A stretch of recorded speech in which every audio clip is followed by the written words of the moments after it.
Matt. Craig. Why are we so far apart? Because it's another topic town. That's not an answer for why we're far apart. Oh, I don't know. This is because there's a chair in the middle of us. Guess we'll have to watch and find out after the intro. Yeah. So now we find out. Now we find out. What are we talking about today? We are talking about something that has to do with our special guest. Oh, really? Mm-hmm. Who's our special guest? Our special guest is David Wolf. David Wolf! What were you on? Why is he a special guest? Were you are you in Big Bang Theory or something? What are you? Yeah, sure. Okay. We'll say this is David Wolf. He works with us on the good stuff.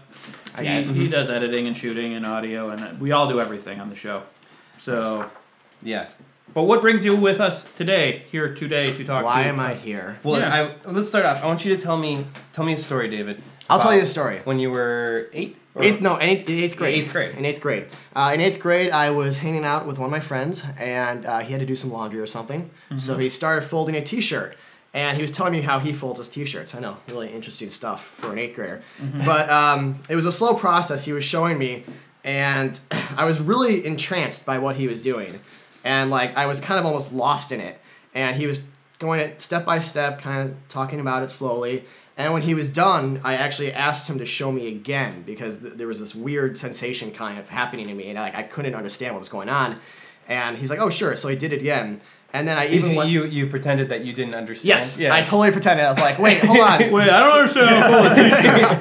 Can you do that again? So he's like, "Yeah, okay." So he's doing it. And then while he's doing it the second time, I even brushed my fingers across my neck, and I got chills down my entire body. Whoa! And it was like this amazing, crazy sensation that I totally didn't understood, but it had happened before in my childhood.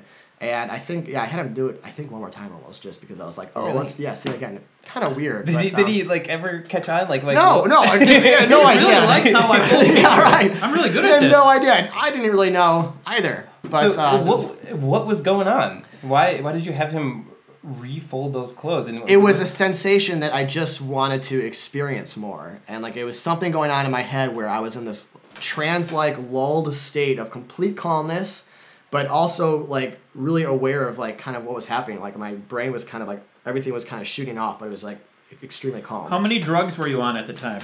0. Is that a new drug called Zero? No, it literally is 0. The numerical value. But so what was going on? What do we know now? This is an actual phenomenon. This is Autonomous Sensory Meridian Response. ASMR. Yes. ASMR, as it's pronounced, which seems to be kind of a newer internet phenomenon because there's finally a place to talk about it. And YouTube. Yeah, YouTube, pretty much. I'll say that I had... Go ahead. I had responses to this nature as a kid growing up, watching Mr. Rogers a lot when he would do factory tours. They would go over to the framed picture on the wall and they'd be like, let's see how they make crayons or shoes or whatever. And it was, what was it that was giving you this response? Mr. Rogers talking about what was happening on screen. His voice? His voice, his tone, the inflections that he had when he was talking, the way it would go up and down a little bit. Hey, neighbor. Yeah, totally. Yeah. Totally like that. So even as a kid, I remember being really entranced during these moments. And I remember a couple other times too when my brother would be explaining something and I would be really intrigued by what he was explaining and I didn't know why. And for years, I know I would respond to certain YouTube videos, especially when YouTube came around. I would find certain videos and I would just watch them and I didn't know why. You didn't know, yeah. Until just within the past year, I was on Reddit and I was watching a video. I can't remember which one it was, but I was getting this response again. And we should probably go over that in a second. But I was on Reddit, I was getting this response, and someone in the comments was like, "Oh, I bet the people in ASMR Reddit would love this." And I was you're like, "What is that?" Yeah, and immediately though I knew what it was. I saw that and I was like, "This has got to be what I have." And all of a sudden, there's this whole world out there of people that respond to these things like I do. And I could never explain it to anyone before. I couldn't go up to you and be like, "Hey, did you watch that video? Wasn't it weird? Don't you sometimes really like hearing how they talk and it feels really awesome and it kind of puts you to sleep, but it's really amazing." That sounds really weird to tell that to someone. Yeah. What is it? So I guess the best way to describe it is it's just I think people respond to it differently. First off, they're called tingle heads, are what people that respond to ASMR. And I think we all kind of respond to it in some way. In some way, when you hear people talk, sometimes you're put into this calming lull. But for a lot of people too, we get tingled sensations, whether it's like in the brain. I don't really know how to describe that. Like where it just kind of feels like everything's going crazy, but you're calm, or physically on your body, like I said, I rub my fingernails on my neck a lot of times, and it gets my whole body kind of shivers and my brain at the same time. And it's hard to describe, but I think for people who have never heard of it, I bet if there's people watching this right now, there are going to be people who be like, oh my God, that's something that happens to me. Yeah, there's a community out there for you. There is. There's people out there that can talk I tried to make that happen. I watched one of the videos. Yeah. And nothing happened. I got tired. I got bored. Yeah, you got bored. See, I don't get bored. Like I might get a little tired. I watch them a lot at night before I go to bed. What you feel when you watch Topic Town, it might not be ASMR. You might just be bored. But some people might respond to it. See, I say personally for me, because there's a whole variety of videos out there. And personally, I go for the unintentional categories. And so like there are intentional videos out there. There are people who are on YouTube just doing ASMR videos, and a lot of times, and they're popular apparently. Very popular, millions of views and stuff like that. Because, and a lot of times it's kind of like a role play type thing. Yeah, when I was looking at them, like oftentimes it'll be like role playing like a haircut or or like getting your nails done or things like that. There's a lot of sounds with it and stuff. My haircuts, like I've gotten my ASMR response before while getting my haircut too, because there's like a lot of light, interesting touching happening and everything, and it's like getting a haircut is really soothing. Yeah, it is really nice. Yeah, that is really soothing. But like, there's other things. A lot of times, like there's one that I watched where there was a woman helping you pick out a suit. Yeah, and I don't always like the intentional ones. I prefer not them. I don't really prefer them because a lot of times I can see past it. Like I know they're trying to. You can see the facade. Yeah, I know. I can look past the facade and see it, because a lot of times they do things. I'll take this, like they'll hold things up and like do that sound, and that's a huge sound for people. And I do trigger to that sound, but I can't. Did it just now? No, but I can't when I see someone like doing. You can't do sound. It to yourself. It's like tickling. You can't do it to yourself, and I can't really do it when I see people are trying to initiate that sound. That's why a lot of the videos are like unintentional, where people are showing off things like packaging, people opening packages and stuff like that. There's that crinkle noise that's just so good. Like it really is an awesome noise, and a lot of people like that one. Is there science behind this? Is there? That's a great question. I don't know if there is, and I would assume not, because I feel like it's a recent phenomenon where people are just starting to talk about it. Yeah, well, I looked into it, and there really hasn't been much scientific research into it at all. They don't really know exactly what's happening. Are there theories?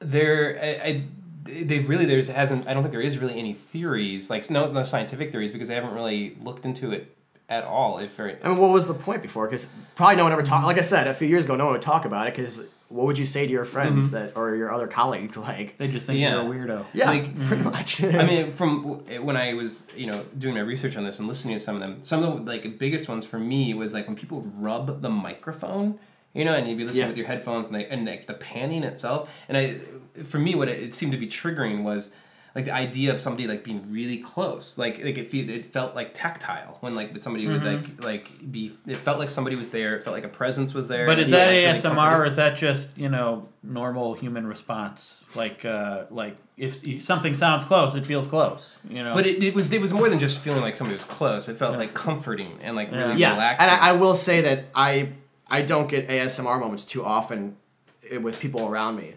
But when there's someone around me and it's triggered, it's way more powerful when I can actually know it's there. And it's interesting because I know some people can just listen to it. They don't need the visual. But I need the visual. Well, yeah, I was going to ask that because I was actually listening to a lot of them without the visual.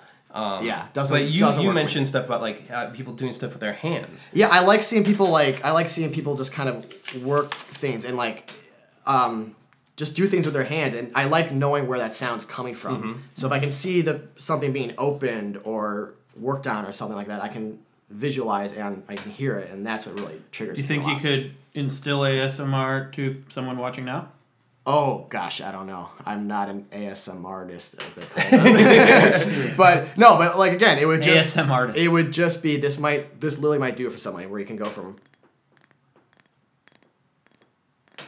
and the speakers is a lot. A lot of people like the change. The panning. I don't know if that's going to pan or not, but... Yeah, I don't know if it will either, but I'm giving you the visual of what a lot of people do. Like I said, that wouldn't work for me. I could watch this later tonight, and I'd be like, nah, nothing. And so do you use this as like a sleep aid? Yes.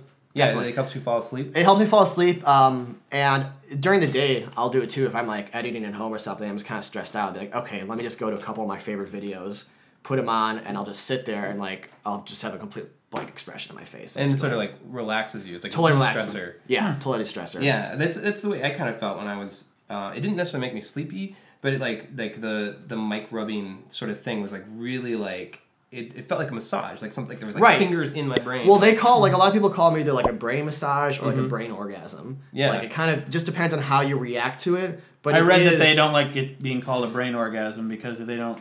Some people don't because they don't want it to be associated with a sexual thing. No, it's not. And I don't know. I don't think it is either. But it is the best way just to describe it to someone who doesn't know what it is like a brain massage or a brain orgasm because there's just something happening inside there that's hard to explain. Yeah. And quickly, I wanted to bring up this iced tea video that you sent us when you sent us a bunch of research videos to research on. Is this iced tea video, which seems pretty unintentionally, ASMR. And it's the best way to describe what my triggers are. Actually. Yeah, and it's such a weird video, and I'm wondering what it is about it. It seems to me like there's watching it is really like it's almost hypnotic. Yes. And it's like I think there's a couple things going on. It's like the quality of his voice. Like he has like sort of a quiet, calm voice, and the pacing of how he talks too. It's like slow, deliberate. Yeah, there's a couple other aspects. So the video itself, for those of you at home watching, it's this guy who's a video blogger. He's not famous by any means, but he made a video years ago about how to make iced tea, and it's kind of creepy. It's very creepy, actually. It's a little weird. I think some of it was intentionally humorous. And the reason I saw it a few years ago is because people were just laughing at this guy in this video he's made. But I remember when I watched it, I was just like, whoa, like something happened. And I've watched it probably once a week since, just because it's a go-to standard for me. Isn't it? It has like hundreds of thousands of views. Well, I think he pulled the original one. I think it got a bigger response than he wanted. Yeah. But other people have like archived it on YouTube, so it's easy to find. Yeah, we'll throw a link to it. Yeah, I could put a couple other links too, so be prepared to be creeped out. Yeah, but for those of you in ASMR, it's great. But yeah, it's the tone, it's the pacing, and it's a lot of. Oh, like that noise. Like, yeah. And when the S's and when finishing sentences, that's a huge trigger for me. Is that'll make me hungry, I think. No, but like here, like the way he finishes off some of his consonants and everything, it's very deliberate, and that's a big trigger. And again, in this case too, he's doing stuff with his hands and showing how to do things, and they include that natural sound, which is a big part of it. It's a pretty funny video. It is pretty funny. Even if you're not interested in this, it's pretty hilarious. Do you have more on this note card? We might have to wrap up at this point. That's all I really wanted to talk about. Okay. Okay. Well, thank you for watching our ASMR. Do you have ASMR? Are you just discovering now what this thing is? Let us know. Let us know. And let us know. I don't know. How you doing? I'll show myself out. Okay, show yourself out. See you, David. Thanks for stopping by. Bye, everyone. Do you think his ASMR has something to do with where he lives? Under your table? It could be. I don't know. I've actually never noticed him under there before. Wow. You all right down there? Yep. Okay. See you. Bye. Bye.